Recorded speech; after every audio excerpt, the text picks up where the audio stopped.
আজকে আমরা কিছু গুরুত্বপূর্ণ বিষয় নিয়ে কথা বলবো ইনশাআল্লাহ তাআলা।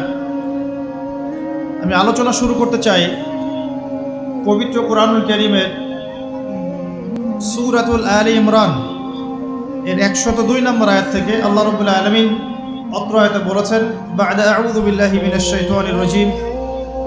আল্লাহ রাব্বুল আলামিন বলছেন, ইয়া আইয়ুহাল্লাযীনা আমানু, হে মুমিনগণ, তোমরা যারা ঈমান এনেছো, ইত্তাকুল্লাহ, তোমরা আল্লাহকে ভয় করো, ওয়ালা তামুতুন্না ইল্লা ওয়া আনতুম মুসলিমুন। এর আগে আল্লাহ পাক বলছেন হাক্কা তুকাতিহ, ভয় করার মতো করে ভয় করো, ওয়ালা তামুতুন্না ইল্লা ওয়া আনতুম মুসলিমুন, পরিপূর্ণ মুসলিম না হয়ে কেউ মৃত্যুবরণ করো না। আল্লাহ পাক এখানে মুমিনদেরকে বলছেন, ইয়া আইয়ুহাল্লাযীনা আমানু, হে মুমিনগণ। কারা মুমিন? উত্তর পেতে হলে চলে যেতে হবে হাদিসে জিবরিলে। কোন হাদিস? হাদিসে জিবরিল, সহিহ মুসলিম হাদিস নাম্বার 9, মিশকাত হাদিস নাম্বার 2। রাসূলুল্লাহ সাল্লাল্লাহু আলাইহি ওয়াসাল্লাম মসজিদে বসে আছেন। এমন সময় একজন ব্যক্তি মসজিদে প্রবেশ করলেন। আমার কি ভাষা বুঝতে পারছেন? আচ্ছা, আমি চট্টগ্রামে গেলে বিপদ। চট্টগ্রাম, কক্সবাজার, সিলেট, আমি কোনো ভাষা বুঝি না। আমার ভাষা মানুষ বোঝে কিনা আমি তাও কনফিউজ থাকি। তো যাই হোক, আমি সরল বাংলায় বলার চেষ্টা করছি। আল্লাহ পাক বলছেন, হে মুমিনগণ। কারা মুমিন? উত্তর আছে হাদিসে জিবরিলের মধ্যে। জিবরাইল আলাইহিস সালাম মানুষের রূপ ধরে মসজিদ নববীর মধ্যে আসলেন এবং সাহাবীদের সামনেই আসলেন। সাহাবীদের সামনে মানুষের রূপ ধরে জিবরাইল আলাইহিস সালাম এই একবারই এসেছেন, ইতিহাসে একবার। এসে নবী সাল্লাল্লাহু আলাইহি ওয়াসাল্লামকে জিজ্ঞাসা করছেন 4টা প্রশ্ন। কয়টা প্রশ্ন? 4টা। 1 নম্বর জিজ্ঞাসা করছেন, ইয়া মুহাম্মদ, বলবেন সাল্লাল্লাহু আলাইহি ওয়াসাল্লাম, হে মুহাম্মদ সাল্লাল্লাহু আলাইহি ওয়াসাল্লাম, আখবিরনি আনিল ইসলাম, আমাকে ইসলাম সম্পর্কে বলুন। নবী সাল্লাল্লাহু আলাইহি ওয়াসাল্লাম বলছেন, ইসলাম হচ্ছে আন তাশহাদা আল্লা ইলাহা ইল্লাল্লাহ ওয়া আন্না মুহাম্মাদান আবদুহু ওয়া রাসূলুহু। ইসলাম হচ্ছে এই সাক্ষ্য দেয়া যে আল্লাহ ছাড়া কোনো ইলাহ নেই এবং মুহাম্মদ সাল্লাল্লাহু আলাইহি ওয়াসাল্লাম আল্লাহর বান্দা এবং রাসূল। এটা হলো প্রথম, অর্থাৎ কালিমা লা ইলাহা ইল্লাল্লাহ। এর অর্থ হচ্ছে আল্লাহ ছাড়া আমি কারো বিধান মানতে পারবো না। কথা কি বোঝা যায়? আল্লাহ ছাড়া আমি কারো দাসত্ব করব না। আল্লাহ ছাড়া কেউ আমার রব নয়, কেউ আমার রিজিক দাতা নয়, কেউ আমার জীবন দাতা নয়, কেউ আমার মৃত্যু দাতা নয়, এমনকি আল্লাহ ছাড়া বিধান দেওয়ার মালিকও কেউ না। মুহাম্মদ রাসূলুল্লাহ, অর্থাৎ আল্লাহকে পাওয়ার জন্যে যে তরিকা, মুহাম্মদ সাল্লাল্লাহু আলাইহি ওয়াসাল্লামের পথ ও পদ্ধতি অনুসরণ করতে হবে। এই তরিকার বাইরে অন্য কোনো তরিকা ফলো করা যাবে না। হ্যাঁ, তবে তার তরিকা ফলো করা যাবে যার কথা এবং কাজ নবীর সাথে মিলে যায়, আলহামদুলিল্লাহ। যারটা মিলে না তারটা নেওয়া যাবে না। মুহাম্মদ রাসূলুল্লাহ মানে নিজের মন গড়া কোনো কাজ করা যাবে না। ইবাদত করার ক্ষেত্রে প্রত্যেকটা কাজ নবী সাল্লাল্লাহু আলাইহি ওয়াসাল্লামের সুন্নাত মোতাবেক করতে হবে। মুহাম্মদ রাসূলুল্লাহ সাল্লাল্লাহু আলাইহি ওয়াসাল্লাম। 2, ওয়া আন তুকিমাস সালাত, তুমি 5 ওয়াক্ত সালাত আদায় করবে। একটা হাদিসের মধ্যে এসেছে, মান তারাকা সালাতা মুতাআম্মিদান ফাকাদ কাফার। নবী সাল্লাল্লাহু আলাইহি ওয়াসাল্লাম বলেছেন, কোন ব্যক্তি যদি, মুসলিম ব্যক্তি, ইচ্ছাকৃতভাবে তার উপর অর্পিত ফরজ নামাজ ছেড়ে দেয়, সে ব্যক্তি কুফরি করলো। কি করলো? আর মুয়াজ বিন জাবাল রাদিয়াল্লাহু আনহু নবীজি বলছেন, মান তারাকা সালাতা মুতাআম্মিদান ফাকাদ বারিআত মিন যিম্মাতিল্লাহ। যে ব্যক্তি তার উপর অবধারিত ফরজ নামাজ ছেড়ে দেয়, সে যেন আল্লাহর জিম্মেদারি থেকে মুক্ত হয়ে গেল। আল্লাহর কোনো জিম্মেদারি নাই তার উপর। 90% মুসলিমের দেশে এটা খুবই দুঃখজনক যে আমাদের মধ্যে বেশিরভাগ মানুষ 5 ওয়াক্ত নামাজ পড়ে না। শুধু বড় গলায় কি 90% মুসলিম বললে হবে? যখন 90% মুসলিমের দেশের 100% মুসলিম 5 ওয়াক্ত নামাজ পড়বে, ইসলাম এমনি এমনি প্রতিষ্ঠা হয়ে যাবে ইনশাআল্লাহ তাআলা। যখন মুসলিম কান্ট্রির বেশিরভাগ মানুষই নামাজি হবে, ইনশাআল্লাহ আল্লাহর জমিনে আল্লাহর দিন প্রতিষ্ঠা হয়ে যাবে ইনশাআল্লাহ। আমরা যদি নামাজ আদায় না করি, দিন কি প্রতিষ্ঠা হবে ভাই? আমরা তো আমাদের দেহের উপরেই দিনটা প্রতিষ্ঠা করতে পারলাম না। পরিবারে করব কিভাবে, সমাজে কিভাবে করব, আর বিশ্বে কিভাবে করব?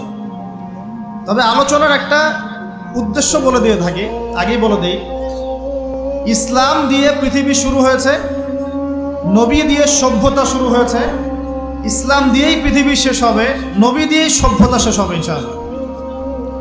শুরু হয়েছে আদম আলাইহিস সালামকে দিয়ে এবং শেষ হবে ইনশাআল্লাহ তাআলা নবী ঈসা আলাইহিস সালামকে দিয়ে। এই কথাটা মাথায় রাখবেন। ইহুদিরা অপেক্ষা করে বসে আছে। কিসের অপেক্ষায় বসে আছে? সব ইহুদি না অবশ্য, যারা জালেম, জায়নিস্ট, বদ, এরা অপেক্ষা করে বসে আছে যে শেষ জামানায় তাদের একজন মাসিহ আসবে। কি আসবে? মাসিহ মানে ত্রাণকর্তা, উদ্ধারকর্তা। যেই মাসিহ আসলে পরে তারা সারা বিশ্বটাকে শাসন করবে এই জেরুজালেম থেকে। কোন জায়গা থেকে? নাম শুনছেন? কোন দিকে এটা? ইসরায়েল। আচ্ছা, ইসরায়েলের না, এটা ফিলিস্তিনের। কার? এই জায়গার মালিক কে? এই জায়গার মালিক আমরা। এটা আমাদের জায়গা। 3টা মসজিদ আপনি সফর করবেন সোয়াবের আশায়, তার সবচেয়ে শ্রেষ্ঠ মসজিদ হারাম মানে মক্কায়। 1 রাকাত নামাজ পড়বেন, 1 লক্ষ রাকাত নামাজের সওয়াব হবে ইনশাআল্লাহ। 2 নাম্বার মদিনা, 1 রাকাত নামাজ পড়বেন, 1000 রাকাত নামাজের নেকি হবে ইনশাআল্লাহ। 3 নাম্বার কি? এই যে আকসা, আমরা তো ভুলেই গেছি। আকসা আমাদের, আকসা কাদের? তারা দখল করে নিয়েছে। আচ্ছা, দখল করেছে আমাদের কারণেই, আমাদের দুর্বলতার কারণেই। কিন্তু এই ভোগ দখল চূড়ান্ত হবে না, কারণ তারা অপেক্ষা করছে একজন মাসিহের জন্যে, যেই মাসিহ আসলে পরে তারা জেরুজালেম থেকে বিশ্ব শাসন করবে। এখন কিন্তু বিশ্বের বড় বড় ডিপার্টমেন্টগুলো ওরা শাসন করে। খেয়াল করেছেন কি?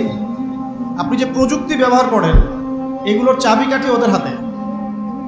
আপনি যে অর্থনৈতিক সিস্টেমটা ফলো করেন, ব্যাংকিং সিস্টেমগুলোর কথাই বলছি, এর মূল সূত্র কিন্তু ওদের হাতে, সুতা ওদের হাতে লাটাই।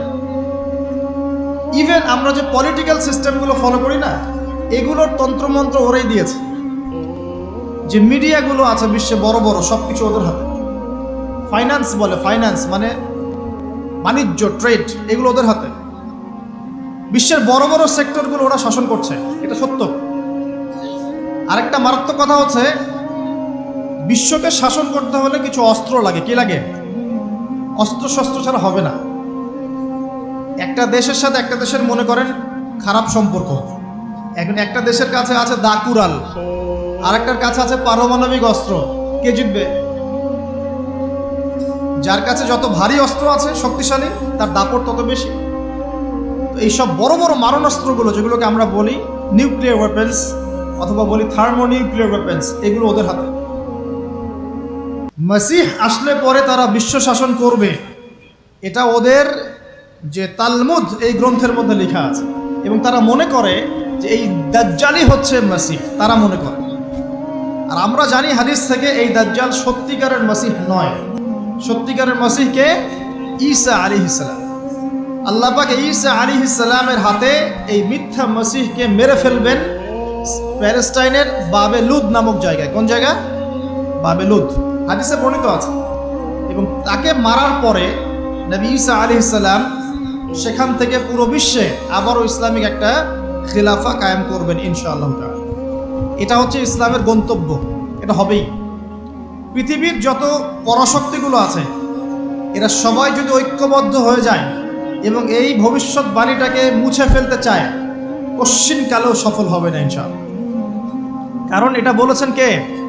স্বয়ং আল্লাহ এবং তার রাসূল মুহাম্মদ সাল্লাল্লাহু আলাইহি ওয়াসাল্লাম। এটা আমাদের গন্তব্য, এটা সুসংবাদ দিয়ে শুরু করলাম। এখন আল্লাহ পাক আমাদেরকে বলছেন, হে মুমিনরা, তোমরা আল্লাহকে ভয় করো। ইমানদার কারা বোঝাতে গিয়ে হাদিসে জিবরিল আসছে। জিবরাইল আলাইহিস সালাম এসেছেন, জিজ্ঞাসা করছেন ইসলাম কাকে বলে। নবীজি বলছেন আগে কালিমা, তারপরে সালাত। তো সালাতের কথা বলতে গিয়ে ওখানে চলে গিয়েছিলাম। আমরা যদি ইসলামের বিজয় দেখতে চাই তাহলে সবাইকে 5 ওয়াক্ত নামাজ পড়তে হবে। রাজি আছেন তো? আজকে থেকে 5 ওয়াক্ত নামাজ ছাড়বেন? স্পেশালি যুবক ভাই যারা আছো, তোমাদের তারুণ্য আছে, রক্তের উদ্যম আছে, তোমরা চাইলে অনেক কিছুই করতে পারো। অনেক বার্ধক্যে উপনীত হওয়া মানুষ নামাজ পড়তে চায় কিন্তু পড়তে পারে না। তরুণদের কাছে আল্লাহ পাক সুযোগ দিয়েছেন। আর ইসলামের বিরোধী শক্তি যারা আছে তারা খুব ভালো করেই জানে কিন্তু যে ইসলামের বিজয়ে সবচেয়ে বড় ভূমিকা রাখতে পারে তরুণ সমাজ, যুবক সমাজ, যুব সমাজ, তরুণ প্রজন্ম। এ কারণেই তো দেখবেন তরুণ প্রজন্মকে তাদের উদ্দেশ্য থেকে সরিয়ে দেওয়ার জন্যে তারা আপনার সামনে অনেকগুলো টোপ দিয়ে দিয়েছে। দেখাবো টোপ কয়েকটা। 1 নম্বর টোপ দিয়েছে মেয়ে নারী জাতি, মেয়েদেরকে বেপর্দা করে তোমার সামনে উপস্থাপন করে দিয়েছে, ফ্রি মিক্সিং। এখন তুমি আর ঈমান ধরে রাখতে পারছো না, এটা পরিকল্পিত ছিল। কারণ আল্লাহ পাক বলছেন যুজ্জিনা লিন-নাস হুব্বুশ শাহাওয়াতি মিনান নিসা, মানুষের জন্য সবচেয়ে যে আকর্ষণীয় বিষয়গুলো তার মধ্যে 1 নম্বর হচ্ছে মহিলা, মানে মেয়ে, নারী জাতি। এটা আমাদের কাছে সবচেয়ে আকর্ষণীয়। আল্লাহ পাকের সবচেয়ে সুন্দর সৃষ্টিকে মানুষ না, মানুষের মধ্যে আল্লাহ পাকের সবচেয়ে শ্রেষ্ঠ সৃষ্টিকে নারী জাতি। আল্লাহ পাক তাদেরকে সুন্দর করে সৃষ্টি করেছে, তাই নয় কি? এই কারণে পুরুষদের সবচেয়ে আকর্ষণের জায়গা কোনটা? নারী জাতি। এই কারণে মেয়েদেরকে বেপর্দা করে তোমার সামনে ছেড়ে দেওয়া হয়েছে। জেনা বেড়েছে, ব্যভিচার বেড়েছে, ফ্রি মিক্সিং বেড়েছে, ধর্ষণ বেড়েছে, এই যে হারাম প্রেমের সম্পর্কগুলো বেড়েছে। যুবকেরা তাদের জীবনের উদ্দেশ্য ভুলে গেছে। আমার কথা কি বুঝতে পারছেন? আচ্ছা, এটা 1 নম্বর। 2, মাদক। যুবকদের সামনে মাদকের সহজলভ্যতা, চাইলেই হাত বাড়ালেই মাদক, হাত বাড়ালেই ইয়াবা, হাত বাড়ালেই ফেন্সিডিল, হাত বাড়ালেই হেরোইন, তাই না? কথা ঠিক না বেঠিক? যদি কেউ চায় যে আমি আজকে রাত্রে মাদক খাবো, সে পারবে, হাত বাড়ালেই পারবে। এখনকার সমাজ এমন, যদি কেউ চায় যে আজকের রাত্রে আমি পতিতালয়ে গিয়ে রাত কাটাবো, সে পারবে। 500 টাকা 1000 টাকার বিনিময়ে মানুষ এখন জেনা করতে পারে না? 5 টাকা 10 টাকা 50 100 টাকা দিয়ে মানুষ এখন ইয়াবা কিনে খেতে পারে। আর যারা সীমান্তবর্তী অঞ্চলে আছেন তারা আরো ভালো জানেন আমার কথা কতটুকু সত্য কতটুকু মিথ্যা। যুবকদের সামনে মাদক এমনি দেওয়া হয় নাই। উদ্দেশ্য কি? তোমার দ্বারা ইসলামের বিজয় সম্ভব ছিল। মাদক সেবন করাই তোমাকে সরাই দিয়েছে ওই রাস্তা থেকে। কথা বুঝতে পারছো? খুব সতর্ক। 3 নাম্বার, জুয়া। তোমার সামনে জুয়া দিয়ে দিয়েছে। জুয়া, ফুটবল বিশ্বকাপ হইলে জুয়া, IPL হইলে জুয়া, BPL হইলে জুয়া, ফুটবল ফিফা হইলে জুয়া। জুয়া খেলে না মানুষ। আর যে যুব সমাজ তাদের জীবনের উদ্দেশ্য জানে না, তাদের পক্ষেই সম্ভব এইসব মেসি, আর্জেন্টিনা, ব্রাজিল এইসব নিয়ে ব্যস্ত থাকে। যারা নিজেদের জীবনের উদ্দেশ্য জানে তাদের জন্য কোশ্চিনকালেও এখানে সময় নষ্ট করা সম্ভব না। দুনিয়ার জীবনটা কি খেলতামাশা? দুনিয়ার জীবনটা কি খেলতামাশার জন্য? আল্লাহ পাক যে হায়াতটা দিয়েছেন, ধরেন 50, 60 বা 100 বছর, এই হায়াতটা কে দিয়েছেন? এই সময়টার মালিক কে? তাহলে আল্লাহ যদি সময়ের মালিক হয়, আমি কেন সময় 1 ঘন্টা অপচয় করবো ওখানে বসে বসে? এই সময়টাকে আমার নাকি? সময়টা আমার বাপের নাকি? সময়টা কার?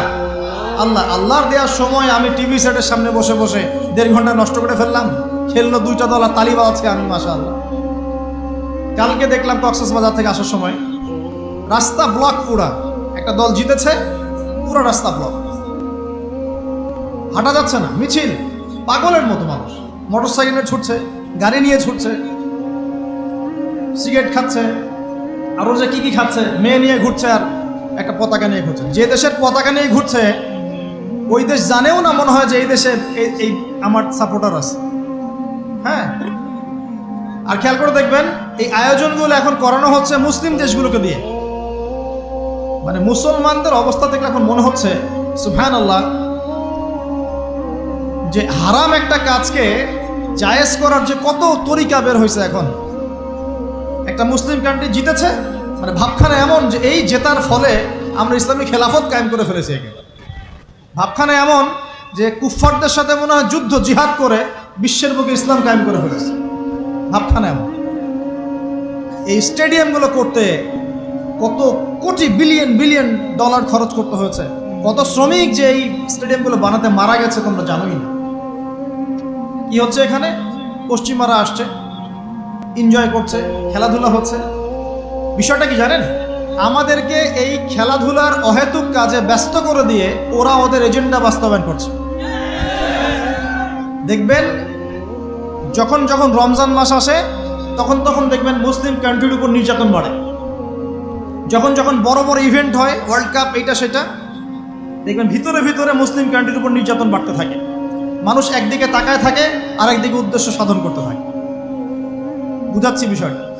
আপনার 5টা বাচ্চা আছে মনে করেন, খুব জ্বালায়, কান্নাকাটি করে, হইচই করে। আর আপনি মোবাইল ফোনটা বের করে দিয়ে বলেছেন, বাবা বস, তোরা 5 জন মিলে একটা কার্টুন দেখ, আমি একটু কাজটা করি। দিয়ে দিলেন, ও কার্টুন দেখছে চুপচাপ, কেউ কোনো ডিস্টার্ব নাই। আর বুঝতে পারছেন?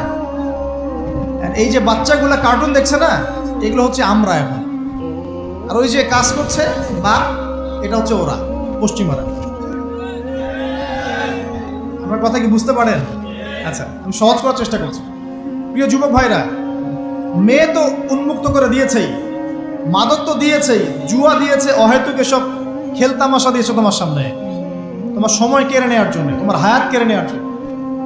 তোমার মূল্যবান হায়াত, যে হায়াতটাকে তুমি আল্লাহর পথে দাওয়াতের কাজে ব্যয় করবা, দিন চর্চার কাজে ব্যয় করবা, আল্লাহর ইবাদতের কাজে ব্যয় করবা, আমর বিল মারুফ নাহি আনিল মুনকারের কাজ করবা, এই সময়টা ওরা কেড়ে নিয়েছে তোমার কাছ থেকে। বুঝতে পারছো না তো? আবার নেশা দিয়ে তোমার ভিতরটা নষ্ট করে ফেলেছে, জেনা দিয়ে তোমার অন্তরের নূর নষ্ট করে দিয়েছে, ফ্রি মিক্সিং দিয়ে জেনা এবং তোমার যে পবিত্রতা, চারিত্রিক পবিত্রতা নষ্ট করে দিয়েছে। আরও দিয়েছে পর্নোগ্রাফি। বেশিরভাগ যুব সমাজ এখন বাসায় গিয়ে রাতের বেলা পর্ন দেখে। দেখা যায় সারাদিন ভালো কাজ করে, বাসায় গিয়ে রাতের বেলা পর্ন দেখে। পর্নোগ্রাফি দেখে না বা দেখে নাই কখনো, এমন একটা ছেলে খুঁজে পাওয়া যাবে না। আর যখন আপনি এগুলোতে অভ্যস্ত হয়ে যাবেন, তখন শরীর খারাপ হয়ে যাবে, মন ভালো থাকবে না, আপনি একাকী গোপন পাপ করবেন, শরীর দুর্বল হয়ে পড়বে। একটা মেয়ের দিকে আপনি সম্মানের চোখে তাকাতে পারবেন না, মনে হবে মেয়ে মানেই মনে হয় ভোগের বস্তু। পর্ণে আসক্ত যারা, তারা কোনো কাজে শান্তি পায় না, অস্থির। এমনকি তারা যদি বিয়ে শাদীও করে, তবু বৈবাহিক জীবনে সুখী হতে পারে না। কেন জানেন? নিজের শক্তি ক্ষমতাগুলো আগেই নষ্ট করে ফেলেছে। এবং অনেকগুলো মেয়ে যখন আপনি দেখবেন নগ্ন, তখন আপনার স্ত্রীকে আপনার কাছে সুন্দর মনে হবে না, মনে হবে এই মেয়ের চেয়ে মনে হয় ওই মেয়েটা সুন্দর, এর চেয়ে মনে হয় ওইটা সুন্দর। আর মেয়ের প্রতি সম্মান তো থাকবেই না, মেয়েকে মনে হবে একটা ভোগের বস্তু। যত বেশি পর্নোগ্রাফি বেড়েছে, তত ধর্ষণ বেড়েছে। দেখেছেন? পর্ন যত বেড়েছে, ধর্ষণ তত বেড়েছে। এমনকি ছোট ছোট বাচ্চারা পর্যন্ত রেহাই পাচ্ছে না। দেখেন না? ছোট ছোট বাচ্চা, 5 বছর 10 বছরের বাচ্চারা, মেয়ে বাচ্চাদের কথা বলছি, এদেরকেও ধর্ষণ করা হচ্ছে। যাদের ঘরে কন্যা সন্তান আছে, তারা খুবই এখন মানে বিপর্যয়ের মধ্যে আছেন আপনারা, আমরা। কারণ সমাজটা তো নষ্ট হয়ে যাচ্ছে। আপনার মেয়েকে কতদিন ঘরে রাখবেন? বাইরে তো পাঠাতেই হবে। বাইরে পাঠালে দেখবেন মেয়ের সম্মান নাই, পর্দা নাই, মেয়েকে জোর করে ধর্ষণ করা হচ্ছে। বাসে, ট্রেনে, অটোতে, অমুকে তমুকে, ট্রাকে মেয়েকে ধর্ষণ করা হচ্ছে। আর প্রত্যেক ধর্ষকের তো আর ইসলামিকভাবে বিচার হচ্ছে না, হচ্ছে? যদি একটা এলাকায় ধর্ষণ হতো আর ধর্ষককে জনসমক্ষে ডেকে ফাঁসি দেওয়া হতো না, তাহলে দেখতেন যে ওই এলাকায় ধর্ষণ বাড়তো না, কমে যেত। যদি একটা এলাকার চোরদেরকে জনসমক্ষে নিয়ে এসে হাত কেটে ফেলা হতো, তাহলে বুঝতেন চুরি কাকে বলে। ভয়ে চুরি করতে পারতো না মানুষ। আর ভাগ্য ভালো যে এই নিয়মগুলো এখন নাই। কেন ভাগ্য ভালো বললাম? ভাগ্য ভালো কেন বললাম? কারণ এই নিয়ম যদি এই মুহূর্তে চালু করা হয়, এই মুহূর্তে যে এখন এই সেকেন্ডের মধ্যে চালু করা হয়, তাহলে অনেক বড় বড় রাঘব বোয়াল যারা আছে ওদের হাত থাকবে না। বুঝতে পারছেন না? কেউ চুরি করে সিসকা চোর বলি আমরা, না কি বলেন আপনারা? ছিচকা চোর বলেন। কেউ আছে চুরি করে, পুকুর চুরি করে। সিসকা চোরকে ধরতে পারলে রাস্তাঘাটে কি মাইটটা দেওয়া হয়, তাই না? মনে হয় যে নিজের শক্তি খাটানোর একটাই জায়গা চোর পিটানো। মসজিদে যদি একটা চোর ধরা পড়ে, কি মাইটটা মারে, খুঁটির সাথে বেঁধে একদম জুতা স্যান্ডেল দিয়ে। আর সামনে যে পুকুর চুরি করে বসে আছে, কিছুই করতে পারতেছে। কথা মিথ্যা কথা বলছে? যদি একটা মুসলিম রাষ্ট্রের মধ্যে দুর্নীতি না থাকতো না, মুসলিম রাষ্ট্র বিশ্বকে নেতৃত্ব দিত ইনশাআল্লাহ। যদি কোনো মুসলিম রাষ্ট্রের মধ্যে দুর্নীতিটা না থাকতো না, তাহলে দেখতেন ওই রাষ্ট্র অবশ্যই বিশ্বকে নেতৃত্ব দিত ইনশাআল্লাহ। এমন অনেক অমুসলিম রাষ্ট্র আছে যেগুলো অমুসলিম হওয়া সত্ত্বেও ওদের মধ্যে কোনো দুর্নীতি নাই। আল্লাহ পাক আমাদের সবাইকে পরিপূর্ণ মুসলমান হওয়ার তৌফিক দান করুন। দেখেন আল্লাহ পাক বলেছেন উদখুলু ফিস সিলমি কাফা, তোমরা পরিপূর্ণরূপে ইসলামে প্রবেশ করো।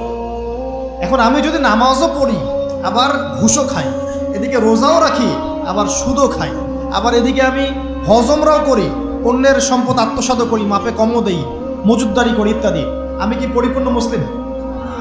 আমি কি উদখুলু ফিস সিলমি কাফার উপর আমল করতে পেরেছি? আর আল্লাহ পাক এখানে বলছেন ওয়ালা তামুতুন্না ইল্লা ওয়া আনতুম মুসলিমুন, পরিপূর্ণ মুসলমান না হয়ে তোমরা মৃত্যুবরণই করিও না, করলেই সমস্যা। পরিপূর্ণ মুসলমান না হয়ে মারা গেলেই সমস্যা। কি সমস্যা? ওই যে আল্লাহ পাক বলবেন মান রব্বুক, বলবে লা আদরি, আমি তো জানি না, কারণ পরিপূর্ণ মুসলমান হয়নি তো, আল্লাহর সাথে শিরিক করেছে। আল্লাহ পাক বলবেন মা দীনুক, বলবে লা আদরি, আমি জানি না। মা দীনুক উত্তর কেমন করে দিতে পারবে? ইসলামের কিছু অংশ মানে, কিছু অংশ মানে না। ইসলামের কিছু অংশ মানে, নামাজ, রোজা, হজ, যাকাত, তাসবিহ, তাহলিল সবই মানে, কিন্তু সুদ ছাড়তে হবে, ঘুষ ছাড়তে হবে, জেনা করা যাবে না, মদ খাওয়া যাবে না, দুর্নীতি করা যাবে না, মানে না। তাহলে মা দীনুক কি উত্তর দিবে? মান নবিয়ুক, কে নবী? উত্তর কিভাবে সম্ভব? নবীর সুন্নতি তো নাই গায়ের উপরে, চেহারায় নাই, কাপড়ে নাই, চলাফেরায় নাই, ওঠা বসায় নাই, ইবাদতে থাকলেও অর্থনীতির মধ্যে নাই, অর্থনীতির মধ্যে থাকলেও সংস্কৃতির মধ্যে নাই, সংস্কৃতিতে থাকলেও সমাজে নাই। নবীর সুন্নত কি খালি ঘরে তসবিহ টেপার মধ্যেই? মানে আমরা খালি সুবহানাল্লাহ সুবহানাল্লাহ পড়বো, এটাই সুন্নত? দাড়ি ছেড়ে দিব, এটাই খালি সুন্নত? টাকটোর উপরে কাপড় পরবো, এটাই কি খালি সুন্নত? সমাজের মধ্যে সুন্নত নাই, অর্থনীতির মধ্যে সুন্নত নাই, ব্যবসা বাণিজ্যের সুন্নত নাই, চাকরি বাকরিতে সুন্নত নাই, পরিবারের সুন্নত নাই, সংস্কৃতির মধ্যে সুন্নত নাই, আর রাষ্ট্রের কথা বললাম না, ওটা বাদ দেন, ওটা এই যুগে সম্ভব না। ইল্লা মাশা আল্লাহ, যদি আল্লাহ পাক না চান। ওইদিকে আমি কথাই বলতে চাচ্ছি না, আমি সমাজ পর্যন্তই আছি, এর উপর যাচ্ছি না। তো প্রিয় ভাইয়েরা, যুবক ভাইদের কথা বলে আমি সামনে যাব। এক নাম্বার কি বলেছি, তোমরা সতর্ক থাকবে মেয়ে থেকে। কি থেকে? মেয়ে থেকে 100 হাত দূরে, 100 হাত। মানে আমি বলি, পরামর্শ দেই, আমি তোমাদের ভাইয়ের মতো, ছোট হই আর বড় হই, আর আমাকে এইসব আল্লামা শায়েখ এইসব বলার দরকার নাই। আমি একদম তালেবে ইলম, এখানে বড় বড় অনেক আলেম ওলামায়ে কেরাম আছেন, আমি খুব বিব্রত বোধ করছি কথা বল। আমি জানি যে হকপন্থী ওলামায়ে কেরাম যারা, তারা আমাদের মতো অনলাইনেও আসেন না, এই ফেসবুক ইউটিউবে ভিডিও পাবেন না, এমনও আলেম বাংলাদেশে আছেন জানেন, যারা বহু আলেম তৈরি করছেন, মাদ্রাসা খেদমত করছেন। তো তাদের সামনে আমাদেরকে যখন এইভাবে টাইটেল দেন, লজ্জা লাগে, বিব্রত বোধ করি।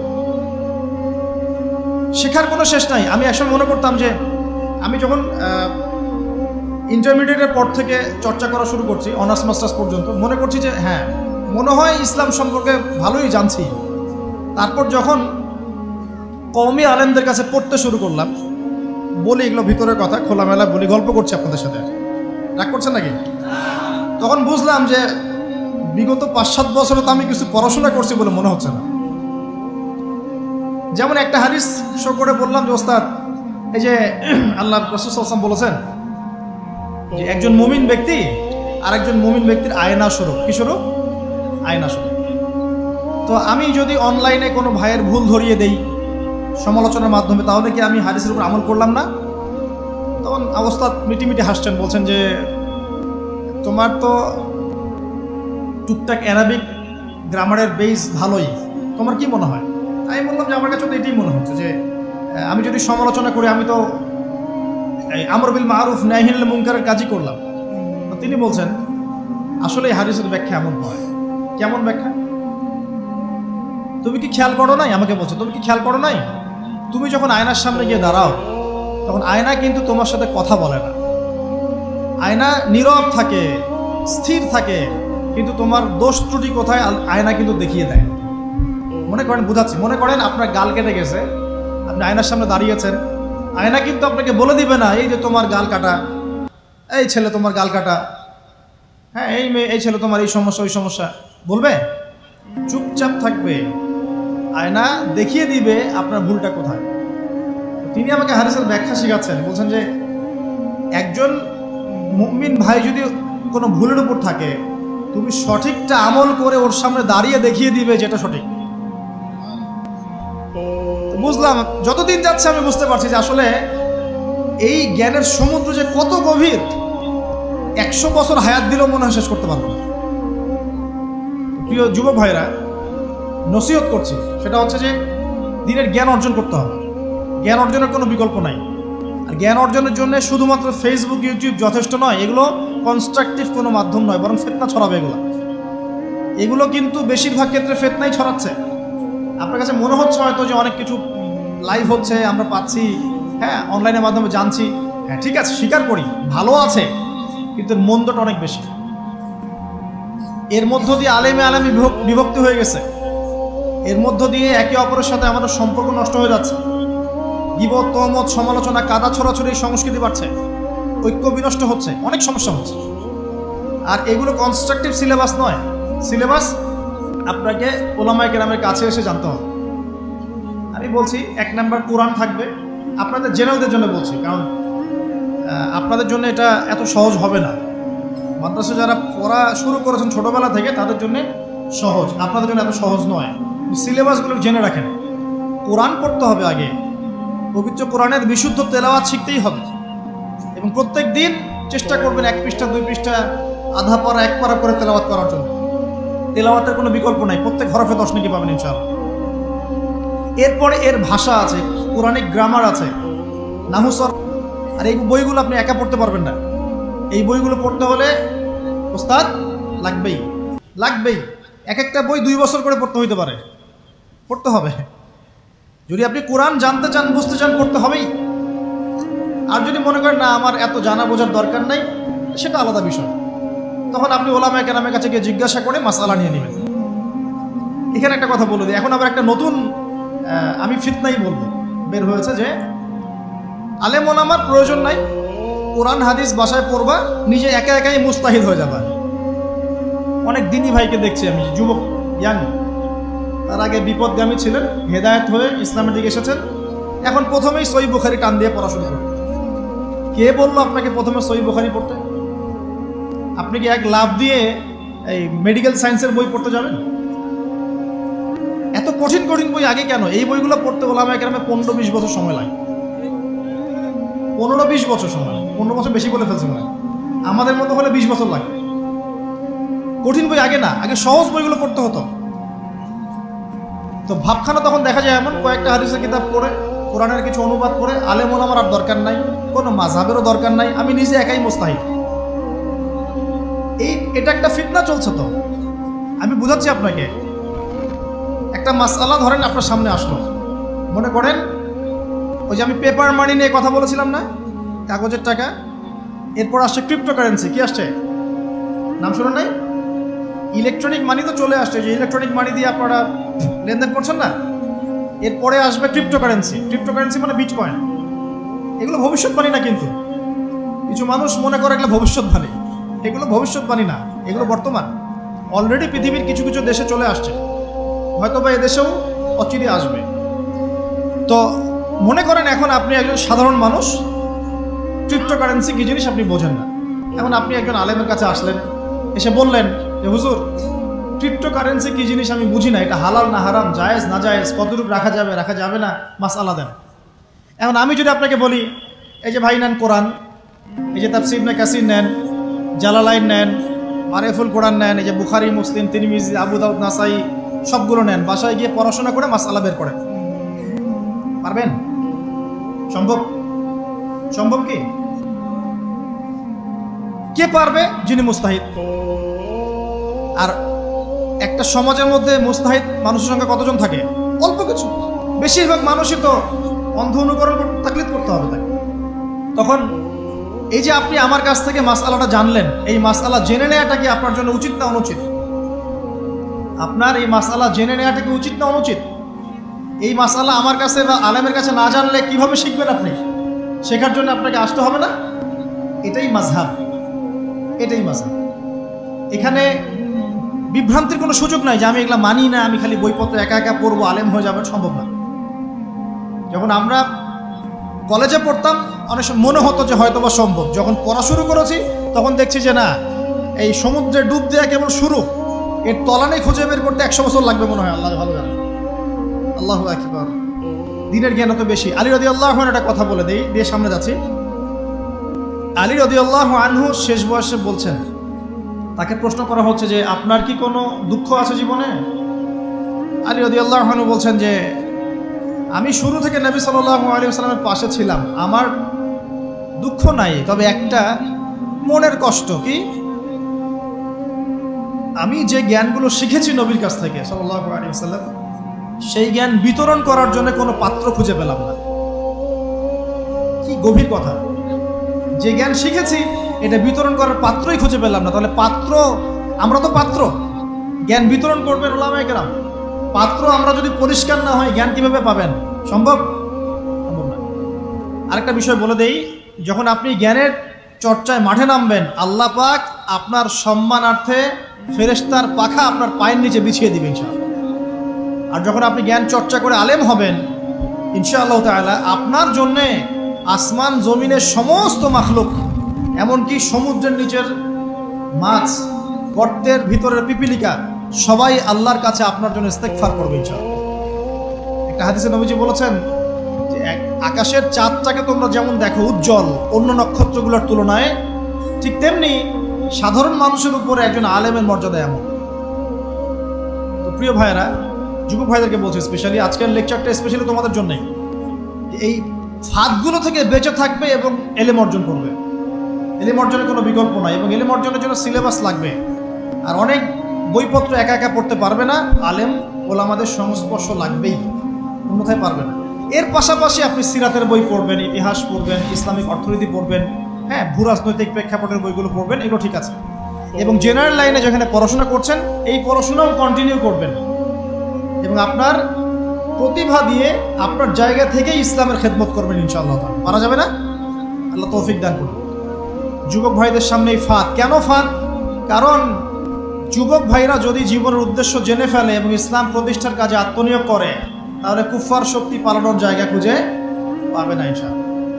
প্রিয় ভাইরা, আল্লাহ রাব্বুল আলামিন বলছেন মুমিনদেরকে, হে মুমিনরা, তোমরা আল্লাহকে ভয় করো। দেখুন, 6টা পিলারে বিশ্বাস না করা পর্যন্ত কেউ মুমিন হয় না। কয়টা পিলার? 1 নাম্বার হচ্ছে আল্লাহর প্রতি বিশ্বাস। 1 নাম্বার আল্লাহর প্রতি বিশ্বাস। 2 ফেরেশতা মণ্ডলীর প্রতি বিশ্বাস। 3 আসমানি কিতাব সমূহে বিশ্বাস। 4 নবী রাসূলগণের প্রতি বিশ্বাস। 5 পরকালের প্রতি বিশ্বাস। এবং 6 তাকদীরের ভালো মন্দের প্রতি বিশ্বাস। এই 6টা পিলারকে মনে বিশ্বাস করতে হয়, মুখে স্বীকৃতি দেওয়া লাগে, এবং কাজেও বাস্তবায়ন করতে হয়। তারপর আপনি মুমিন হবেন ইনশাআল্লাহ। আল্লাহ পাক বলছেন আমাদেরকে, এই মুমিনদেরকে, তোমরা আল্লাহকে ভয় করো, ভয় করার মতো ভয় করো। এটার ব্যাখ্যা কি? ভয় করা মানে কি? শুধু নেক আমল করা মানেই আল্লাহকে ভয় করা নয়। আল্লাহ পাকের যত নিষেধ আছে, এই নিষেধগুলো ছেড়ে দেওয়ার নাম হলো আল্লাহকে ভয় করা।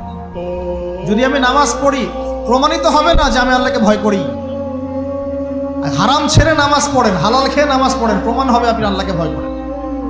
নামাজ পড়াটা একটু সহজ কাজ, কিন্তু এই হারাম রিজিক ছেড়ে দেয় এত সহজ কাজ না। রোজা রাখা সহজ কাজ তুলনামূলক, কিন্তু সুদ ঘুষ ছেড়ে দেওয়া এত সহজ কাজ নয়। তাসবিহ তাহলিল করা সহজ কাজ, কোরআন তেলাওয়াত করাও সহজ কাজ তুলনামূলক, কিন্তু ওই বোনের সম্পত্তি তাকে ফিরিয়ে দেওয়া এত সহজ নয়। অন্য মুসলিম ভাইয়ের মান সম্মান রক্ষা করা তো সহজ নয়। পরিবারে পর্দা এবং নামাজ কায়েম করা তো সহজ নয়। এবং এই সুদ ঘুষ দুর্নীতি অন্যের সম্পদ আত্মসাৎ থেকে বের হয়ে আসা এত সহজ নয়। তাকওয়া মানে কি?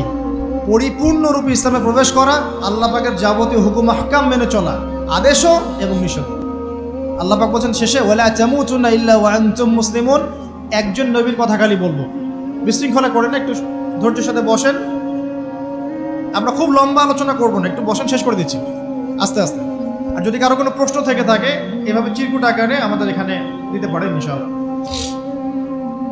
মুসলিম না হয়ে মৃত্যুবরণ করো না। আল্লাহ পাকের কালাম পবিত্র কোরআনের মধ্যে সূরা হজ নামে একটা সূরা আছে। এখানে আল্লাহ পাক সূরা হজের মধ্যে ইব্রাহিম আলাইহিস সালামের কথা বলছেন যে হুয়া সাম্মাকুমুল মুসলিমিন। ইব্রাহিম আলাইহিস সালাম সেই নবী যিনি তোমাদের নাম মুসলিম দিয়েছেন। কি দিয়েছেন? আচ্ছা, ইব্রাহিম আলাইহিস সালামের 2টা ঘটনা বলবো খালি। আমি আপনাকে ইসলাম দেখাচ্ছি কি জিনিস। দেখুন,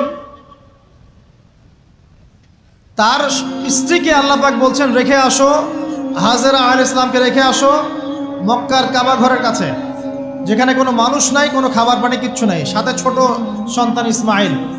দেখেন, রেখে আসার সময় কিন্তু ইব্রাহিম আলাইহিস সালাম আল্লাহকে বলেন নাই যে আল্লাহ আমি আমার স্ত্রী সন্তানকে ওখানে কেন রেখে আসবো, এর পিছনে যুক্তি কি, এর পিছনে বিজ্ঞান কি, এর পিছনে দর্শন কি জিজ্ঞেস করেছিলেন? আল্লাহ পাক বলেছেন সামি'না আতা'না। সন্তান বড় হয়েছে, আল্লাহ পাক বলছেন তাকে জবাই করতে হবে। তিনি সন্তানকে গিয়ে বলছেন ইয়া বুনাইয়া ইন্নী আরা ফিল মানামি আন্নী আযবাহুক, আমি স্বপ্নে দেখছি তোমাকে জবাই করছি, ফানজুর মাযা তারা, তোমার কি রায় আমাকে বলো। সন্তান বলছে এবার ইয়া আবাতি, হে আমার আব্বা, ইফআল মা তু'মার, আপনাকে যে আদেশ করা হয়েছে সে আদেশ আপনি পালন করেন। সাতাজিদুনি ইনশাআল্লাহু মিনাস সাবিরিন, ইনশাআল্লাহ আপনি আমাকে ধৈর্যশীল পাবেন। কে বলছে এটা? ইসমাইল। ইসমাইলের মধ্যে কি এখনকার তরুণদের জন্য আদর্শ নাই? যে বয়সে ইসমাইল আলাইহিস সালাম বলছেন আব্বা আমাকে জবাই করে দেন, কোনো সমস্যা নাই, ইনশাআল্লাহ আপনি আমাকে ধৈর্যশীল পাবেন, ওই বয়সের আমাদের তরুণ প্রজন্ম, টিকটক প্রজন্ম, ওই বয়সে আমাদের তরুণ প্রজন্ম যে কিশোর গ্যাংয়ে যোগ দিয়েছে, জেনা করেছে, মাদক খাচ্ছে, জুয়া খেলছে, এই যে জার্সি গায়ে দিয়ে ঘুরে বেড়াচ্ছে। দেখেন, এই ওয়াজে আসার সময় দেখলাম যে কিছু ছেলে দাঁড়িয়ে আছে ওখানে, কি হচ্ছে ওখানে দাঁড়ায়, বক্তা এখন আসে নাই, সিগারেটের প্যাকেট থেকে সিগারেট বের করে টান দিচ্ছে ওখানে। বক্তা তো এখন আসেন, টান দিয়ে যায়, তারপর বসে। মাদক বলতে কি বোঝো তোমরা? খালি গাঁজা, ইয়াবা, ফেন্সিডিলি মাদক? সিগারেটটা মাদক না? এই জর্দা খাই, এটা কি মাদক না? এগুলো মাদকের মধ্যে পড়ে, এগুলো ফ্যাশন হয়ে গেছে এখন। আল্লাহ পাক তোমাদেরকে এগুলো থেকে হেফাজত করুন। আমি দেখেন, ইসমাইল বলছেন হে আমার আব্বা আমাকে আপনি জবাই করে দেন, যদি আল্লাহ আদেশ করে থাকেন, আমাকে ধৈর্যশীল পাবেন ইনশাআল্লাহ। মা বোনদের জন্য বলছে এখানে একটা কথা, দেখুন প্রিয় মা বোনরা ভালো করে শুনুন। দেখুন, ইসমাইল আলাইহিস সালামকে কিন্তু তার বাবা বড় করেন নাই। ইসমাইল আলাইহিস সালাম বড় হয়েছেন মক্কায় তার মায়ের কাছে, হাজরা আলাইহিস সালামের কাছে। আর ইব্রাহিম আলাইহিস সালাম থাকতেন সিরিয়ায়, শামে, তার আরেক স্ত্রী সারা আলাইহিস সালামের সাথে। তিনি যাওয়া আসা করতেন। আর তখনকার যাওয়া আসা এত সহজ ছিল না, তখন কোনো মোটর যান ছিল না।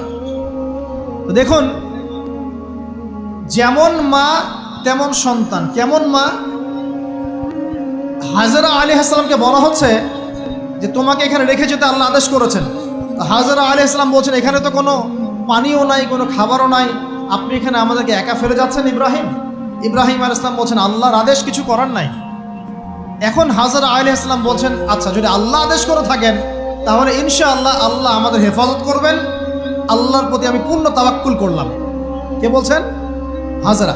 এই হাজরা আলাইহিস সালামের দেখেন, এখানে তো কোনো খাবারই নাই, পানিও নাই, এক মশক পানি, একটু খাবার, দ্রুতই শেষ হয়ে গেল। শেষ হওয়ার পর তিনি ছোটাছুটি করছেন, suffer Marwa, suffer Marwa, suffer Marwa, কোথাও যদি একটু পানি পাওয়া যায়। কি তাওয়াক্কুল আল্লাহর প্রতি! ছোটাছুটি করছেন, বাচ্চা ইসমাইল কান্নাকাটি করছে। মায়ের এই ছোটাছুটি আল্লাহর কাছে এত পছন্দ হয়েছে, যতদিন হজ থাকবে এই হাজরা আলাইহিস সালামের স্মৃতির সাথে জড়িত এই সাই থাকবে। এবং এই ঘটনা আল্লাহর কাছে এত পছন্দ হয়ে গেল যে আল্লাহ পাক জিবরাইল আলাইহিস সালামকে পাঠিয়ে জামজাম কূপের পানি বের করে দিলেন, যেই কূপের পানি জীবনে কখনো শেষ হয় না, পানি খেলে খিদাও লাগে না। চিন্তা করে দেখেন, গ্যালন গ্যালন পানি যাচ্ছে, গ্যালনের পর গ্যালন জামজাম থেকে প্রত্যেক দিন। এমনকি মদিনায় গেলেও আপনি জামজামের পানি পাবেন, মসজিদে কুবায় গেলেও জামজামের পানি পাবেন। আর পৃথিবীর বিভিন্ন জায়গায় তো আমরা নিয়ে আসছি। শেষ হয়েছে? পানির স্তর 1 ইঞ্চি পর্যন্ত নিচে নামে নাই, নেমেছে? দেখেন, আল্লাহর প্রতি যখন মানুষ পূর্ণ তাওয়াক্কুল করে তখন আল্লাহর মারিফত নেমে আসে। যখন মানুষ আল্লাহর প্রতি পূর্ণ তাওয়াক্কুল করে ফেলবে তখন আল্লাহ পাক আধ্যাত্মিকত্ব দিয়ে দিবেন। এটা কি বিজ্ঞান দিয়ে ব্যাখ্যা করা যায়? একজন ফেরেশতা আসলো, পাখা দিয়ে আঘাত করলো, মাটি থেকে ঝর্ণা বের হওয়া শুরু হলো। এখনকার বিজ্ঞান বিশ্বাস করবে? কোনো যুক্তি দর্শন বিশ্বাস করবে? করবে না। এই যে মা, তাওয়াক্কুল কারিনী মা, তার গর্ভ থেকে জন্ম নিয়েছে ইসমাইলের মতো সন্তান, যে বলছে আব্বা আমাকে জবাই করতে চাইলে করে দেন, কোনো সমস্যা নাই, আল্লাহর ইনশাআল্লাহ আপনি আমাকে ধৈর্যশীল পাবেন। এই জন্য বলি আমাদের পরিবারের মায়েরা যদি হাজরা আলাইহিস সালামের মতো হতে না পারে, তাহলে ইসমাইলের মতো প্রজন্ম তৈরি হবে না। অতএব প্রিয় মা ও বোনেরা, একটা নসিহত যথেষ্ট আপনাদের জন্য, যে নিজেরা হাজরা আলাইহিস সালামের মতো আল্লাহর প্রতি পূর্ণ তাওয়াক্কুলকারী হয়ে যান, নামাজ ছাড়িয়েন না। কোনো মহিলা যদি মাত্র 4টা কাজ করতে পারে, নবী সাল্লাল্লাহু আলাইহি ওয়াসাল্লাম বলেছেন জান্নাতে যাওয়ার জন্য সবগুলো দরজা খুলে দেওয়া হবে। 1 নাম্বার, কোনো মহিলা যদি 5 ওয়াক্ত নামাজ পড়ে, এখানে শুধু ফরজ নামাজের কথা বলা হচ্ছে, নফলের কথাও বলা হচ্ছে না। 2 নাম্বার, যদি একজন মহিলা রমজান মাসে সওম রাখে, ফরজ সওম, ফরজ রোজা, নফল রোজার কথাও বলা হচ্ছে না। 3 নাম্বার, যদি মহিলা, একজন নারী যদি তার সতীত্বকে হেফাজত করতে পারে, পর্দা মেনে চলতে পারে। এই পর্দা বলতে আমরা ডিজিটাল বোরখা বোঝাচ্ছি না। পোশাকটা এমন হবে না যে পোশাক পরেও গায়ের কাঠামো কতটুকু আঁটো এটা বোঝা যায়, এই বোরখা চলবে না। বোরখা এমন হবে না, পোশাক এমন হবে না যে বাহির থেকে ভিতরের অঙ্গ দেখা যায়, এই বোরখা চলবে না। পোশাক এমন হবে না যে পোশাকটা পুরুষদের পোশাকের সাথে সাদৃশ্য আছে, গেঞ্জি টি শার্ট পরা যাবে না। পোশাকটা এমন হবে না যেই পোশাকটা অমুসলিমদের সংস্কৃতির সাথে বা ধর্মীয় কালচারের সাথে সাদৃশ্য আছে, এমন পোশাকও চলবে না। যদি কোনো নারী 3 নাম্বার তার লজ্জাস্থানের হেফাজত করতে পারে, মানে শরঈ পর্দা মেনটেন করতে পারে, আর পর্দা করে যদি কলেজে গিয়ে আর ইউনিভার্সিটিতে গিয়ে সহি প্রেমে লিপ্ত হন, তাহলেও পর্দা হবে না। কথা বোঝাতে পারছি না মনে হয়? পর্দা করেও যদি ইউনিভার্সিটিতে গিয়ে গ্রুপ স্টাডি করতে হয় গায়রে মাহরামের সাথে, এই পর্দাও চলবে না। পর্দা মানে পর্দা। পর্দা করে যে দুলা ভাইয়ের সাথে কুটুস কুটুস গল্প করা শুরু করেন, ইডিস পিডিস, চলবে না পর্দা। দেবর আর ভাবি, এখন দেখেন না, দেবর ভাবি, শালি দুলা ভাই, চাচাতো ভাই চাচাতো বোন, কোন জায়গায় সমাজ গিয়েছে জানেন? এমনও নিউজ বাংলাদেশে এসেছে, নাউজুবিল্লাহ বলতে বলতে রুচুতে বাঁধে, যে বাবা মেয়ের সাথে পর্যন্ত জেনা করে ফেলেছে। এই ঘটনা জানেন না? বাংলাদেশে একাধিক ঘটনা ঘটেছে।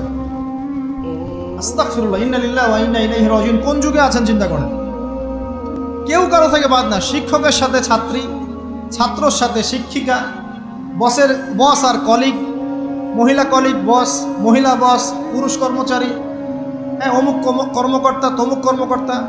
মাঝখানে একটা সিসিটিভির ফুটেজ ফাঁস হয়ে গেল, দেখলেন না কি হইল? মনে আছে? ভুলে গেছেন মনে হয়। একটা টাইটেল, একটি সিসি ক্যামেরা সারা জীবনের কান্না, মনে নাই? ভুলে গেছেন আপনারা? হ্যাঁ, এই যে মনে আছে। তো কে কার থেকে বাদ? ফুফাতো ভাই, চাচাতো বোন, হ্যাঁ, খালাতো বোন, খালাতো ভাই, মানে কাজিন, দেবর ভাবি, শালাদুল্লাহ ভাই, শালিদুল্লাহ ভাই, সব দেখবেন জেনা করতেছে না?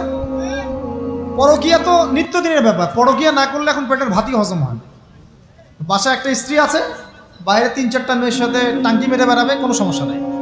সমস্যা কোথায় বলি? সমস্যা হচ্ছে যদি আপনার স্ত্রী থাকে একজন নেককার বা সতীসাধী নারী থাকে, এবং তার পারমিশন নিয়ে যদি আপনি আরেকটা বিয়ে করতে যান, সমস্যা আছে। হালালভাবে বিয়ে করলে সমস্যা, বাইরে টাঙ্কি মেরে বেড়াবেন, কোনো সমস্যা নেই। বাসায় একটা স্বামী আছে, বাইরে আরো 2-4টা ছেলের সাথে ফোনে কথা বলে, কোনো সমস্যা নেই। আমরা এখন কি করি জানেন? আমরা জেনাকে প্রমোট করি, নগ্নতাকে প্রমোট করি, আর বিয়ে হালাল জিনিসগুলোকে আমরা ঢেকে দেই, বাধা দেই। বিয়ে করতে চান, দেখবেন বাধা পাবেন। জেনা করতে চান, বাধা পাবেন না। হ্যাঁ, বিশ্বাস করছেন না? বিয়ে করতে যে দেখেন খালি কত বাধা আসে, আর জেনা করতে চান, কোনো বাধা নেই। মদ খাইতে চান, কোনো বাধা নাই। লিগ্যাল কিছু পতিতালয় আছে আমাদের দেশে, লিগ্যাল, এবং তাদেরকে পতিতা বললেও মানুষ রাগ করে। এখন বলতে হবে যৌনকর্মী, সেক্স ওয়ার্কার। কেন? তাদের যদি এতই সম্মান দেওয়ার ইচ্ছা থাকে আমাদের, আমরা কি ওদেরকে হালাল কোনো কর্মসংস্থান দিয়ে এই পাপের পথ থেকে ফেরাতে পারি না? ঠুনকো আবেগ দেখাও মিয়া, বাইরে খালি কিছু টাকা পয়সা ইনভেস্ট করে একটা প্রজেক্ট হাতে নিয়ে এই মেয়েদেরকে, মহিলাদেরকে যদি একটা ভালো কর্মসংস্থানের ব্যবস্থা করে, ওরা কি জেনা করবে নাকি? ও তো টাকার জন্য করে, পেটের দায়ে করে। কোনো মেয়ে কি চায় নিজের ইজ্জত মানুষের কাছে বিক্রি করতে? কোনো মেয়ে চায় না। প্রিয় দিনী বোনেরা, পোশাক এই 4টা মূলনীতি মেনে চলবেন। পোশাক এমন হবে না, আটো পোশাক চলবে না, পাতলা পোশাক চলবে না, বাইরে থেকে ভিতর দেখা যায়, পুরুষের পোশাক চলবে না, এবং অমুসলিমদের সাদৃশ্য আছে এমন পোশাক চলবে না। আপনি বাসায় কি পোশাক পরে থাকেন আমরা এখানে তো কোনো রকম ইন্টারফেয়ার করতে যাচ্ছি না।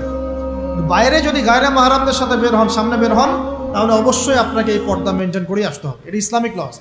আল্লাহর আইন যদি আপনি না মানেন, আপনার কবর আপনার, আমার কবর আমার। ফাযাক্কির ইন্নামা আনতা মুযাক্কির, উপদেশ দাও তুমি, শুধু উপদেশদাতা। লাস্তা আলাইহিম বিমুসাইতির, তুমি কারো প্রতি দারোগা নও, আমাদের দায়িত্ব জাস্ট প্রচার করা। বাল্লিগু আন্নী ওয়ালাউ আয়া, একটা আয়াত জানলেও খালি প্রচার করে দাও, দ্যাটস অল। ফাযাক্কির ইন নাফাআতিয যিকরা, তুমি উপদেশ দাও যদি উপদেশ কোনো কাজে আসে। প্রিয় ভাইয়েরা, বন্ধুর কথা বলতে এখানে এসেছিলাম। একটা মেয়ে 4টা কাজ করলে জান্নাতে চলে যাবে ইনশাআল্লাহ। 5 ওয়াক্ত নামাজ, ফরজ নামাজ, 2 রমজান মাসের সওম, 3 নাম্বার লজ্জাস্থানের হেফাজত, 4 নাম্বার স্বামীর আনুগত্য। স্বামীর কি দেখেন, ফ্যামিনিস্ট মেয়েরা বলবে স্বামীর দাসত্ব। দাসত্ব আনুগত্য এক জিনিস নয়, মনে থাকবে। দাসত্ব আনুগত্য এক জিনিস নয়। আনুগত্য মানে কি? আনুগত্য মানে আপনার স্বামী আপনাকে কোরআন সুন্নাহ মতো চালানোর চেষ্টা করছে, আপনি এটা ফলো করবেন, আনুগত্য। আর আপনার স্বামী যদি আপনাকে কোরআন সুন্নাহর বাইরে যদি বলে যে আসো, অফিসের কলিগরা আসছে, আমার টেবিলে খাবার পরিবেশন করো, যাবেন না, আপনি আনুগত্য করবেন না। আপনার স্বামী বলছে যে সুন্দর করে সাজুগুজু করো, তো আজকে ঘুরে আসি সাজেক, ঠিক আছে, বাইকের পিছনে বসে আপনাকে নিয়ে যেতে যাচ্ছে, আপনি যাবেন না, বলবেন যে এরকম সাজুগুজু করে গায়রে মাহরামদের সামনে যাওয়া জায়েজ নাই। আনুগত্য কি? কোরআন সুন্নাহ সমর্থিত কাজে আপনি স্বামীকে ফলো করবেন, আনুগত্য। স্বামী যদি এমন কোন আদেশ করে যে আদেশটা কোরআন সুন্নাহর বাইরে যায়, আপনি এখানে কোনো আনুগত্য নাই। একটা হাদিস আছে, লা তাআতা লি মাখলুক ফি মা'সিয়াতিল খালিক, মানে স্রষ্টার অবাধ্যতায় সৃষ্টির কোনো আনুগত্য নাই। আল্লাহর অবাধ্যতায় সৃষ্টির কোনো আনুগত্য নাই। প্রিয় ভাইরা, একটা আয়াত আমাদের জন্য যথেষ্ট হবে ইনশাআল্লাহ। মুমিন আমরা মুমিন না? আল্লাহয় বিশ্বাস করি কি না? ফেরেশতায় বিশ্বাস করি না? নবী রাসূল আসমানি কিতাবে, পরকাল, তাকদীরে বিশ্বাস করি তো? আমরা সবাই ইসলামের বিজয় চাই কি না? আমরা সবাই পরিপূর্ণ মুসলমান হতে চাই কি না? আমরা চাই কি না যে আমাদের সাথে সাথে আমাদের পরিবারটাও জান্নাতে যাক? আমরা চাই কি না যে আমাদের সমাজটাও ইসলামের আলো আলোকিত হোক? চাই কি না? যদি চাই, প্রিয় ভাইয়েরা, আমার 10টা নসিহত। কয়টা? 10টা। জাস্ট 10টা লাইন বলবো, আর আপনাদের ধৈর্য নষ্ট করছি না। 1, জ্ঞান অর্জনের যে কথা বলেছি, জ্ঞান শুধু অর্জন নয়, জ্ঞানের বিপ্লব ঘটাতে হবে। পারবেন ইনশাআল্লাহ? যে যেখানে পড়াশোনা করছেন করেন, কিন্তু ইসলামিক পড়াশোনা বাদ দিয়ে নয়। দিনের জ্ঞান আগে অর্জন করতে হবে, বাল্য বয়সে অর্জন করতে হবে। আল্লাহ তৌফিক দান করুন। 2 নাম্বার, প্রত্যেক দিন কোরআনকে সময় দিবেন। কি করবেন? প্রত্যেক দিন কোরআনকে সময় দিবেন। প্রত্যেক দিন মিনিমাম 1 ঘন্টা করে হলেও কোরআন তেলাওয়াত করার চেষ্টা করেন। পারবেন ইনশাআল্লাহ? 2। 3 নাম্বার, আপনার জীবনটাকে রাসূলুল্লাহ সাল্লাল্লাহু আলাইহি ওয়াসাল্লামের সুন্নাত দিয়ে সাজাতে হবে। প্রত্যেকটা কাজ করার আগে 3 বার চিন্তা করবেন। কয়বার? 3 বার, যে এই কাজটা কিভাবে করলে সুন্নাত হবে, কিভাবে করলে সুন্নাত হবে না। এই রাত্রে ঘুমাবেন, 3 বার চিন্তা করবেন যে কি কি কাজ করে ঘুমালে পরে ঘুমটা সুন্নাত হবে, নেকি হবে।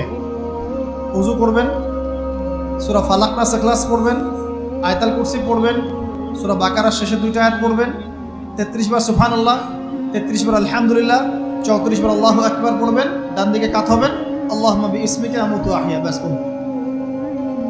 যদি 6 ঘন্টা ঘুমিয়ে থাকেন, 6 ঘন্টার প্রত্যেক সেকেন্ডে নেকি পাবেন ইনশাআল্লাহ। এর নাম সুন্নাত। প্রতিটা কাজ সুন্নাত মাফিক করতে হবে। একটা খালি কথা বলে দেই, শুধু একবার দরুদ পড়ে নাই, নবীর নাম শুনে দরুদ পড়ে নাই ইচ্ছাকৃতভাবে, তাকে নবীজি বলছেন সে ধ্বংস হোক। নবী বলছেন আমিন, মানে বদদোয়া হচ্ছে এটা।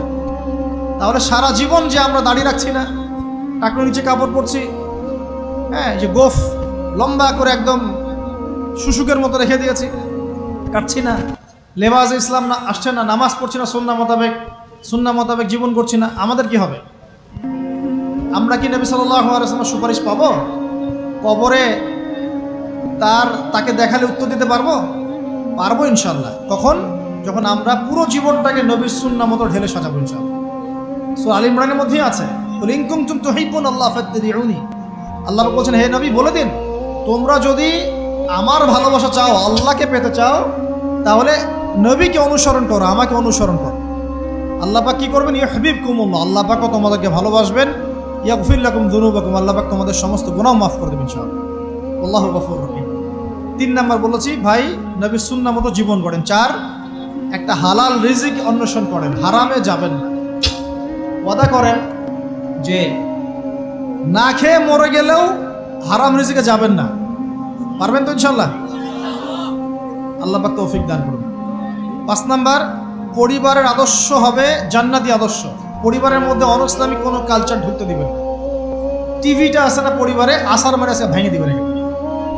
যদিও বা টিভির চেয়ে ডেঞ্জারাস জিনিস এখন আমাদের হাতেই থাকে। টিভি তো তাও মানুষ সবাই একসাথে বসে দেখতো, যে যার মতো দেখতে পারতো না। একটা নাটক সিনেমা দেখলো সবাই মিলে দেখতে হতো।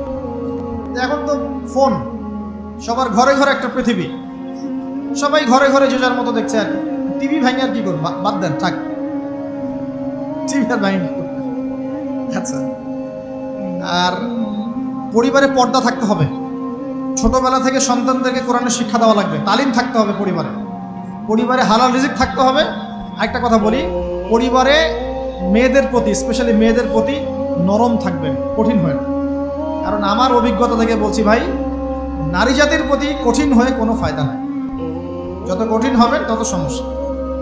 আর এই ব্যাপারে আপনার চেয়ে আমার অভিজ্ঞতা 1 ধাপ বেশি, মাত্র 1 ধাপ।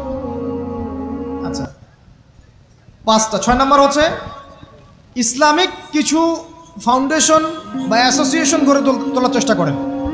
এদের কাজ হবে ইসলামের সৌন্দর্যগুলো দিয়ে সমাজ সেবা করা। পারা যাবে না? ওই যে হিলফুল ফুজর নবী সাল্লাল্লাহু তৈরি করেছিলেন না? আচ্ছা, এটা শুধু ফাউন্ডেশন হতে হবে জরুরি না, এটা প্রতিষ্ঠানও হতে পারে, একটা মসজিদের উদ্যোগে হতে পারে, মাদ্রাসার উদ্যোগে হতে পারে, বা সামাজিক সংগঠনও হতে পারে, যার উদ্দেশ্য হচ্ছে ভালো কাজ করা। এই যে শীতকাল আসছে, এই শীতকালে আমরা ইনশাআল্লাহ তাআলা পুরো দেশব্যাপী, এই শীতকালে ইনশাআল্লাহ আমরা চেষ্টা করব পুরো দেশব্যাপী শীতার্ত মানুষের মধ্যে বিনামূল্যে কম্বল বিতরণ করার জন্য। পারা যাবে না ইনশাআল্লাহ? সমাজ কল্যাণমূলক কাজ করলে কি হবে জানেন? সমাজের মানুষের কাছে ইসলামের সৌন্দর্য ফুটে উঠবে এবং ওই হাদিসের উপর আমল হবে। যদি আপনি কোনো মুসলিম ভাইয়ের একটা কষ্ট দূর করে দেন, আল্লাহ পাক আপনার একটা কষ্ট দূর করে দেবেন। আপনি যতক্ষণ মুমিন বান্দা মুসলিম ভাইয়ের পাশে থাকবেন, আল্লাহ পাকও আপনার সাহায্যে আপনার পাশে থাকবেন ইনশাআল্লাহ। আল্লাহ পাক তৌফিক ইনায়াত করুন, আমিন। আর কি? আমর বিল মারুফ নাহি আনিল মুনকারের কাজ করবেন। প্রত্যেক মাসে কিছুটা সময় আল্লাহর রাস্তায় দেওয়ার চেষ্টা করেন। 1 দিন হোক, 2 দিন হোক, 3 দিন হোক, 7 দিন হোক, আপনি চেষ্টা করেন আল্লাহর পথে সময় দেওয়ার জন্য। এটা 7। 6টা বললো না 7টা বললো? 7টা বলছি। 8 নাম্বার, আলেম ওলামার সোহবত লাগবে। একা একা চলা যাবে না। আপনি যে আলেম ওলামাদেরকে হক্কানি মনে করেন, আপনার দৃষ্টিতে তাদের কাছেই আপনি পড়ে থাকেন, কোনো সমস্যা নেই। পরামর্শ ভিত্তিক চলবেন এবং আলেমদের মাঝখানে বিভক্তির সৃষ্টি করবেন না, ঐক্যবদ্ধতার চেষ্টা করবেন। আল্লাহ তৌফিক দান।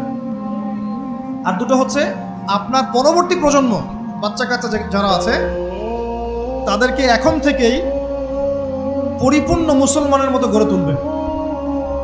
আইডল দিবেন। তোমাদের আইডল হচ্ছে ওমর রাদিয়াল্লাহু আনহু, তোমাদের আইডল খালিদ বিন ওয়ালিদ, তোমাদের আইডল আলী রাদিয়াল্লাহু আনহু, তোমাদের আইডল আবু বকর সিদ্দিক, তোমাদের আইডল হচ্ছে তারেক বিন জিয়াদ, মোহাম্মদ বিন কাসিম। এই যে আপনাদের এই এলাকায়, চিটাগাং এলাকায় কত আলেম ওলামা ওলিয়া উলিয়ার পদচারণা ঘটেছে জানেন? ইতিহাস পড়ে দেখবেন, আপনি ইতিহাস পড়তে পড়তে শেষ করতে পারবেন। সেই মুঘলদের আগে পর্তুগিজরা, তার আগে আরও মানুষ এসেছে, আরব বণিকরা এসেছে, সুফি দরবেশরা এসেছেন, পীর সাহেবরা এসেছিলেন, বড় বড় আল্লাহর ওলিরা এসেছেন, আসেন নাই? অনেক যুদ্ধ বিগ্রহ, জিহাদ হয়েছে এখানে। এমনি এমনি তো ইসলাম পায়নি এই এলাকার মানুষ।